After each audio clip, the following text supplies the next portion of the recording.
Very good evening to everyone. We are here with yet another session. Today we are here with Amruta. She is an architect and architect of human body. That is, she's teaching yoga also to everyone. She's an advanced level yoga teacher. With this small introduction, we would like to begin our Q&A of her journey exploration with Own Your Growth. Thank you so much to come on our platform. Thank you so much for inviting me. So we would like to know first that what inspired you to pursue your career in architecture first? Yeah, so I had always been interested in art. Since 3, I was making art and paintings. And when I was 10 years old, I already had joined a drawing class where we used to sketch a lot, we used to draw. And when I was 10 years old, we were, taken out to draw landscape architect, like just sketches of buildings, old buildings in the city, the gardens, the trees and everything, the monuments. So looking at the monuments, when I used to sketch, it just grew inside me that how wonderful would it be? Why would this window be here? Why would this particular element is placed like this? Why this Jaruka is here? So this created a sense of curiosity in me to explore buildings. And by the age of, I think, 11, I was pretty much sure I wanted to go into something designing. So it could be a fashion designing field, or it could be architecture, or it could be pursuing finance. Sorry. So, but then I was pretty much very sure that I want to go into architecture because when I was in 6th standard, all I could see was people becoming engineers and doctors. And for me, doing something different than what other people are doing was more important. So that was the time I was pretty sure that I want to become an architect. How do you see yourself now and then? Like, what is the difference in that journey? How passionate you are about that? Same as it increased from the day one? It has increased definitely. I would say my passion is really the same, and that is the reason I still feel like continuing architecture along with yoga. And I have also been asked by a number of people, my relatives, my family members, all of the people who I meet, they're like, you can't do both. You have to select one thing because you won't be able to go in depth into just one subject, and that is not fair for you. And I'm like, I am really not at a position to choose as of now. I love creating, so I love designing, so this is something I will keep on going for. Like, so that shows me that how passionate I am for architecture, that even a single point, even if I ask myself, do I want to pursue just one of these? I'm like, no, I want to pursue architecture. So that's how passionate I am for architecture. But how do you convince your family or parents for the same? Because to do that, you need to do your education 11th and 12th in that field. So how did you convince them? Right. So when I came in 9th standard, chemistry scared me. Like, it blew my mind, and I was like, oh my God, this is something that I will have to do for 2 years after my 10th standard, and I cannot. I really cannot. And I had seen people who were brilliant in their academics, but still they somehow got less than their expected grades in 12th standard. And people used to tell me that 12th board exams are unpredictable. No matter how hard you work, you don't know how you end up with. And I was pretty sure that I wanted to pursue architecture no matter what. So if I would have been getting less grades in 12th only because of the chemistry subject or physics or any for that matter, any subject, I would not be able to get admission in a very good institute into architecture. I might have to go into like settle for a less standard than what I had expected for myself. And I felt like why not pursue diploma in architecture if I am really sure that I want to pursue architecture? So I was like, why do I waste my 2 years of time doing something that I do not like?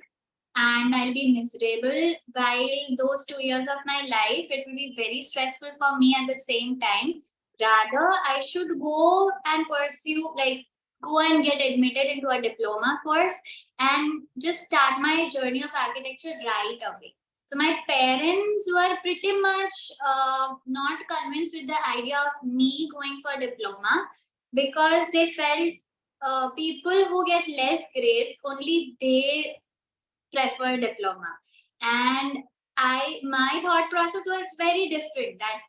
So my parents, my father particularly was like, you are such a brilliant child, you score so well, you are among the top 5 in your classes. Why do you want to go into diploma? And I'm like, because I know what I want to do. So why should I waste 2 years of my life doing something that I not like? And then somehow it was a very long journey since ninth standard, since I saw how difficult chemistry, physics, everything was. The whole academics scared me, the theory part scared me a lot. And I'm a very practical person. I if you tell me and like give me to draw like 20 sketches, 20 drawings, I'll do that happily. But if you give me something to read which I'm not interested for, it's terrible for me. I'm miserable in that state. So it took me a long time. Then I got in touch with people who had done the diploma courses after their 12th because they could not score well in their 12th.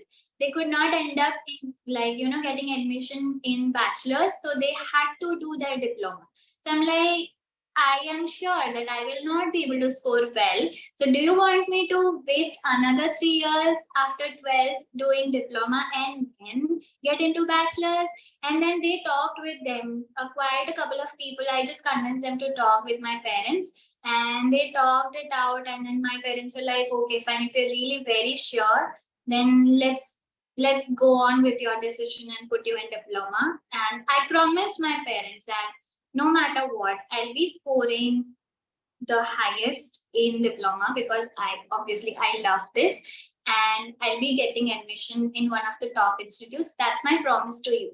And then they got convinced like, okay, fine, you look very confident to us. So let's go with your method. So finally, you got admission. Yeah, of course. I got admission in diploma. I scored well, pretty well. And I had topmost priority, but because of some marks, just a few marks, I could not get to top 2 institutes. But I definitely made it to the top third institute of Gujarat. So I'm happy for that. So for that, congratulations. Then how Thank you so did much. you encounter with the philosophy of yoga or to yourself with yoga? Like what was the first and how did you encounter yourself with the term called yoga in your life? So it began when I was very young. My mom was practicing yoga but she never forced me to practice or she never put me into practice. She used to practice. I used to watch her. She used to take me to workshops where she attended the workshops, yoga workshops. I went there, I saw people. I could just do 2 or 3 asanas, which I was very good at. And whenever people used to ask me, do you do yoga? I'm like, yeah, I can do this. Those fancy asanas, chakrasana and sarvangasana. I just used to do those. And then over a period of time, it just fizzled out. Like I was anyways not interested, but I was associated with Art of Living. I did a couple of courses and then I started volunteering for those programs. And my asana practice was good. That was what some teachers saw in me. And when I was volunteer, then I was called to demonstrate certain asanas and certain yoga sequences. And then they just put it in my head that you could become a yoga teacher. You are such good at yoga practice. I'm like, okay, yeah. But I did not take seriously because I was pursuing architecture at that time. And once my architecture was done, I got the job at a very good firm. I worked with him for good 3 years. But during that time, before the pandemic struck, I was diagnosed with a lifestyle skin disease called psoriasis. And we have those resolutions, New Year resolutions every year. So in December 2019, I had this resolution that I have not been concentrating on my life. I've been very busy and stressful. So this year, in year 2020, I'll be focusing more on my body, more on my life. And I just made sure that I'll meditate because we have learned meditation in Art of Living. So I had I had promised myself that every day I'll not miss my Sudarshan Kriya. I'll make sure to meditate. So that was, I think, the starting point that I just resolved to do this. And later on in March 2020, I was diagnosed with psoriasis. I did have a few flare-ups, but I did not take it seriously. And when it became a little more, I consulted a doctor, and then he told me that this is psoriasis. This is something which is caused by stress. So make sure that you do everything to not put yourself in stress. Or maybe, you have to change your lifestyle. You have to bring on new habits in your life. So you have to start concentrating more on your body. That was anyways my goal for that year. But it became more intense. I started practicing yoga with a teacher, and within 3 months, I was healed. So my doctor had told me that this psoriasis is something which will go on because it's a psychosomatic disease. So the more you get stressed, the more it flares up.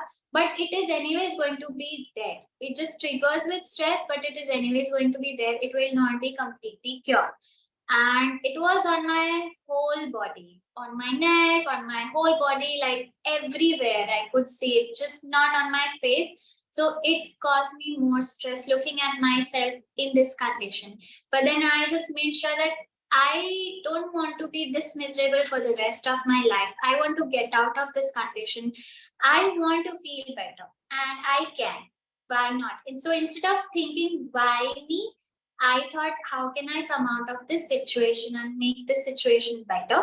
And for that purpose, meditation did help me change my mindset from negative to a very positive mindset. At the same time, I was practicing yoga, and within 3 months, it got cured. I was told that it will take at least 18 months to 20 months to, see the results. And when I just showed the doctor, because it was COVID, so we consulted over the video calls and photographs, and he used to ask for photographs every month. So in the third month, in the June, he asked me for the photographs, and I sent it to him. He's like, it's a miracle that you are healed. Like, I can see so much of difference in your skin condition, and it's amazing. How did you do it? And I'm like, your medicines, meditation, and yoga, that's all that I did, and a few lifestyle changes. And he's like, this is really good. This is really good. I did not expect this to happen. And that clicked when he said, I did not expect this to happen. It just clicked, like, why did it happen? So maybe it's because of my yoga practice, and also, of course, because of the medicines, but more of how yoga helped me improve my mindset. The yoga and meditation practice helped me improve my mindset from being miserable to how to come out of this situation. And after that, in November, I was way better. My skin condition was like, there were no single flare ups for the rest of the months after June. So probably for 5 more months, I was so much better. And then I just felt like, okay, if this is helping me so much, why not spread it? Like, why not give this knowledge to other people? I'm sure there are a lot of people who are dealing with stress, not with psoriasis or not with any such disorder, but stress is like right now just spreading like anything. And it's not our fault. It's just the imbalance in the lifestyle, work, stress, and all the other things. So I thought of pursuing yoga as a career then onwards. I wanted to get trained under a good teacher at an institute offline, but because it was COVID, everything was shut. So I did my online thing, and I studied it by myself because I could not find the right institute. I'm very particular about a few things. Like if I want to do something, I set a standard for myself, and that has to be it. So I did not want to pursue it from any other institute where I did not know how they teach, what they teach. So I made sure to, take my time, understand and research and get into a good institute. But till then, what? How to go ahead? So I had a few knowledge, or I would say I had a few points of wisdom through my meditation practice, yoga practice, and then I attempted Ayush Ministry exam level 3, and luckily I passed. So that was my certificate for myself that okay, now I can start teaching. People told me that you don't need a certificate to teach, but me being me very ethical, I wanted to get certified before I started teaching. And then onwards, I started teaching. Then I went to Mysore once everything was open. COVID, like lockdown was lifted up, and I went to Mysore, did my level 1 training for 1 month there. I came back, and I'm still continuing my studies. Like every day, I'm learning. Every day is just new for me. So nice to hear that journey is like it's piling up. Many things is piling up in that. So how Yeah. do you manage the two things in that? There are two Okay. things. So how do Yes. you see and how do you balance? Because nowadays, even a single career, it's very difficult to manage. Even I myself, understand. I can say that. How do I, you see two things at the same time and performing well in both the sides? yeah. Yeah. Right. So one thing that I made sure that I wanted to do both the things. I didn't want to choose one of these. And while I gave my exam, while I was teaching before going to Mysore, I was still working with an architect. And it was a typical 9 to 5 job, but the hours used to extend till 7:30 some days. But the work culture was very good and was favorable for me, which was my fortune, my good luck that I had a nice workplace where the work culture was very sorted. We didn't have much work stress, and everything was scheduled and made sure that we finish the work time to time.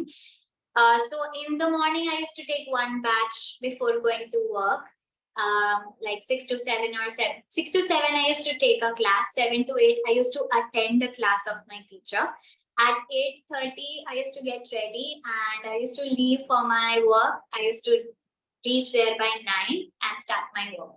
And around 5:36, we used to come back, and I had another batch which was at 7:30. So I could pretty much manage this schedule. But the moment I felt like I want to explore more in this field, because now I am getting more students and getting more queries. I want to spend more time in teaching. And also, it had been 3 years in working with this firm. And for me, I felt like now I just want to start something of my own. It was, anyways, a goal since the beginning. I had promised myself that I'll only work for 1 year, not more than that. Then I'll start my freelancing firm. But I ended up working for 3 years, which was a very good experience, and it was good, like very fruitful. I do not regret it. Why did I work so much? But yeah, it was good. And with that experience, I came out of the firm. I asked my boss and I told him, and he was very supportive of my decision. He told me that it's good that you know what you want to do, and that's the best thing we could see in you. And we are very proud of you. Whatever you're doing, just keep going on, go ahead, do whatever that feels right to you. And I had a few projects in my hand, very small projects, but yeah. So in the morning and the evening, I take classes. still, since then, this is my routine. Morning and evening, I take classes, and in the meantime, from 10 to 4, 10 to 5, I work on my architectural practice. I work on the projects, I do site visits. In between, I do have to manage because there are certain site visits that need to be done. So I have to be more creative how to handle the client and how to manage the classes. But so far, it has been working well for me, and I'm very happy for that. I hope it should continue in the later phase also in the same way. And we should see you grow every day with your career, with your experiences in the yoga. Do you see any challenges by teaching yoga to different kind of people or kind of population? And how do you overcome about that? Yes. So when I did my level 2, it was more of a therapy yoga based teaching style. And when I did my level 2, I felt like, where will I find these people? I mean, people who have issues with thyroid or heart issues or whatever lifestyle disorder. Till then, I had like students who had no health conditions. They were very fit, and they just joined me for their fitness purpose. But once I did level 2, I was actually confused that where will I find this kind of people? It's okay. And I don't know, somehow universe listened to me. And since then I'm getting people who have back issues, pain, health issues, thyroid, something with migraines, sinusitis, heart issues. You name it, and I have the query and I have the story. Like, it's like that. So it is difficult. Sometimes I feel too overwhelming to teach a student because at some point I do empathize with them, how what they are going through, how they are dealing with this current situation, that current health situation where they are in so much pain, they cannot move their hand, they cannot move their leg. So, but at the same time, having this feeling of some sort of empowerment in a way that I am equipped with the knowledge and I can help them. So why not? Let's go ahead. And obviously, every student has different conditions. No two conditions are the same. If two people have back pain, both of their conditions and history are different. So it involves a lot of research, it involves a lot of learning, the case studies and everything.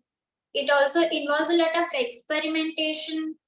Of course, it is a bit scary that, okay, what if this particular asana will trigger the pain?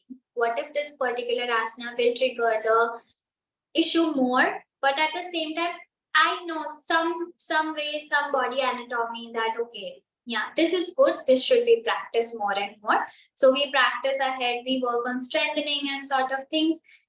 It has been challenging in a way, but also more of a learning journey. And I'm very glad for that I am able to help people with such conditions. And I would want to continue doing this. So we have you as a architecture of a human body for the architecture of a human requirement also, because Yeah. they are both human requirements. A home also a human requirement, a health also. So you are True. doing architecture for both, and it's very well managed. What I feel is, as of being in the same field, that how it is going through. So what you would be having a last message to everyone who are going to watch this? I would say, if you have something in your mind, if you want to pursue something, just go for it. I mean, whenever you feel, how will I be able to do this? Do not think about how. Just have a why you want to do this. My why was very sure, and only because of that why I could continue and go on and on and on, and still I'm going on and on. If I think, how will I be able to manage a lot of stuff, there are still thoughts in my head that, what if I get multiple projects in architecture? And how will I be able to manage architecture and yoga then? Because it will be very stressful for me. And but at the same time, I feel like, no, why am I practicing architecture? Because I like it. So if there is a why which is very, very sure in your head, you know why you want to do this, just go for it. And I'm pretty sure things will work out for you if you have your why specified. So with this very small and crisp conversation with you, we have understood that it is not difficult what you want to do if you are passionate about that. So definitely one thing which I feel is passion is required in the field. So you have passion about architecture and yoga, and that's why you are managing, because you have the interest in both the way. And Right. if you have a three interest also, you can manage it, but you should have that why answer for that, as you said. True. So with this, what I feel is that everyone can learn, explore themselves, whatever they can do with their current passion, what they follow, if they like another also. So you are the great example that we can do two things together, because parallelly doing work is a bit difficult for everyone because we do not know how to manage that. True. But Yeah. being in architecture, you manage everything in a small spaces. I think you know how to manage your Yes. time also. Yes. There was a time when I had so much workload from office. I was taking yoga classes, and at the same time I was studying for my exams. So people used to ask me, how do you manage? And I'm like, it's just I want to do it. That is the reason I'm able to manage. If there is something that you like, you will find time. But if there's something you don't like, try and identify why you don't like it, or what has happened that has decreased your interest or passion in the same subject. And that's okay if your passion is less, and if you want to pursue something which is more passionate for you, but identify why you want to do it, whether it's you want to leave your job and start something of your own, or whether you want to do multiple things at the same time. Just identify the why, and it's going to happen, I promise.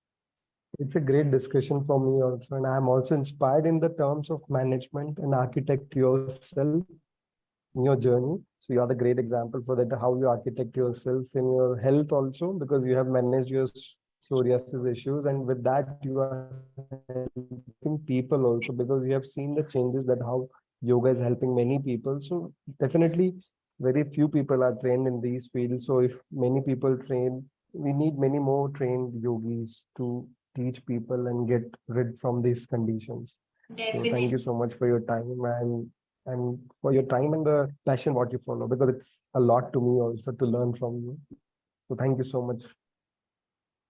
Thank you so much for having me.